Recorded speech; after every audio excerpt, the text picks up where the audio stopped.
ഇന്നിവിടെ ഉണ്ടാക്കാൻ പോകുന്നത് കപ്പക്കറിയാണ്. അതിലേക്ക് ആവശ്യമായ സാധനങ്ങൾ: മഞ്ഞൾപ്പൊടി, ചെറിയ ഉള്ളി, പച്ചമുളക്, ഉപ്പ്, കപ്പ. ഇത്രയും സാധനങ്ങളാണ് ഇതിന് ആവശ്യമായത്. ഇത് വെന്ത് കഴിയുമ്പോൾ ഇത് വാർക്കുക.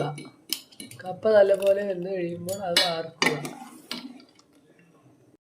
കപ്പ വാർത്ത് കഴിഞ്ഞ് ഒന്നും കൂടെ വെള്ളം ഒഴിച്ച് കറിവേപ്പിലയും മഞ്ഞൾപ്പൊടിയും ഇട്ട് തിളപ്പിക്കുക.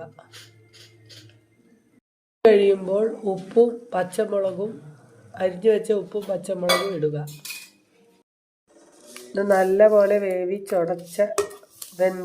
നല്ലപോലെ ഉടച്ച കപ്പ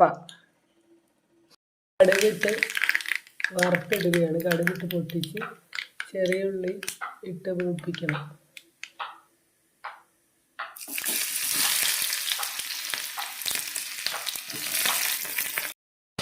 ഇനി ഇടുന്നു. ഇതാണ് കപ്പക്കറി. വറുത്ത് മൂപ്പിച്ച ചെറിയ ഉള്ളി ഇതിനകത്തോട്ട് ഇട്ടു. ഇതാണ് നമ്മുടെ കപ്പക്കറി. നല്ല ടേസ്റ്റി ഫുഡാണ്. എല്ലാവരും ഉണ്ടാക്കി നോക്കുക.